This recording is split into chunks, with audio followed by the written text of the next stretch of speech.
Do you think the same price of the product in many stores means they all have the same contribution margin?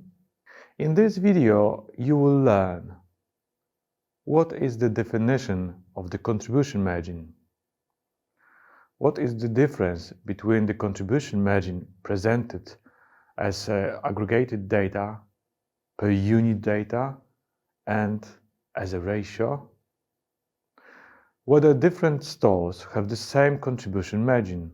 The contribution margin shows you the aggregated amount of revenue available after variable costs. The contribution margin is an example of a number that is calculated for internal use and analysis. It doesn't usually become a part of the externally reported dataset.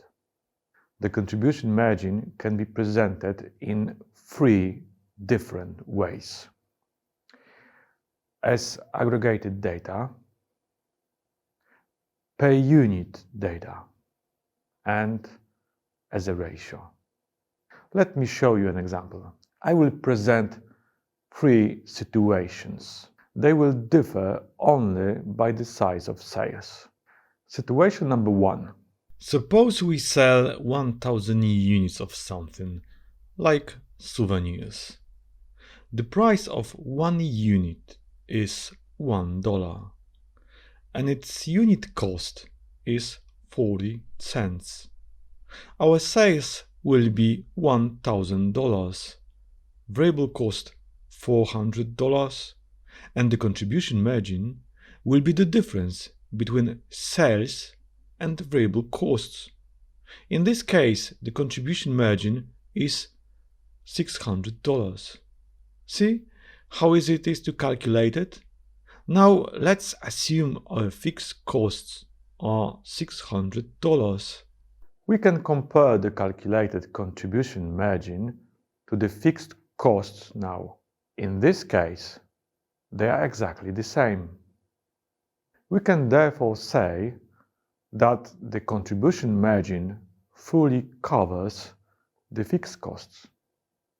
This is very important information. Remember it, because we will need it later. Now let's have a look at the contribution margin per unit. While the total contribution margin is $600, the contribution margin per unit is only 60 cents. We can also present the contribution margin as a ratio. Look, this time we assume that sales is 100%. No matter if you calculate the total value or per unit value, variable costs will be exactly 40% of sales.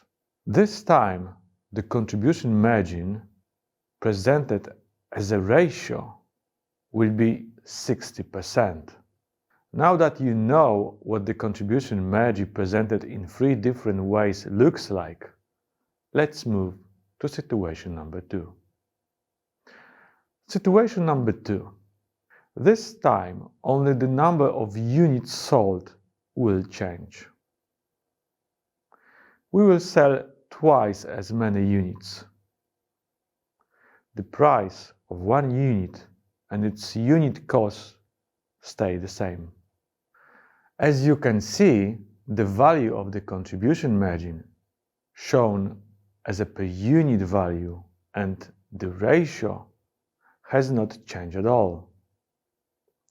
What actually has changed is the total value of the contribution margin. Interesting, isn't it? Remember this, we will use it during the seminars. There is one more change which I wanted to draw your attention to. In situation number one, the total contribution margin was equal to fixed costs. With the increase in sales in situation number two, the total contribution margin is greater than the value of fixed costs. This means that the total contribution margin is not only able to cover the fixed costs, but something will be left. This is very good news for our small business. Let's move to situation number 3, where sales will be half of the sales in situation number 1. Again, the contribution margin shown as a value per unit and ratio remain unchanged. Only the value of the total contribution margin has changed again. This time, the total value of the contribution margin is less than the value of the fixed costs. It doesn't sound good because the contribution margin will not even cover the fixed costs, not to mention the fact that we would like some money left over. It's time to draw some conclusions from what we have observed. Notice that changes in the sales volume only impact the contribution margin shown as the total amount. Volume changes do not impact the contribution margin expressed as a value per unit or ratio. It's time to answer the question from the beginning of this video, which was: do you think the same price of the product in many stores means they all have the same contribution margin? Each store may have different variable costs. For this reason, even when they sell exactly the same number of products for the same price, it doesn't mean the same contribution margin.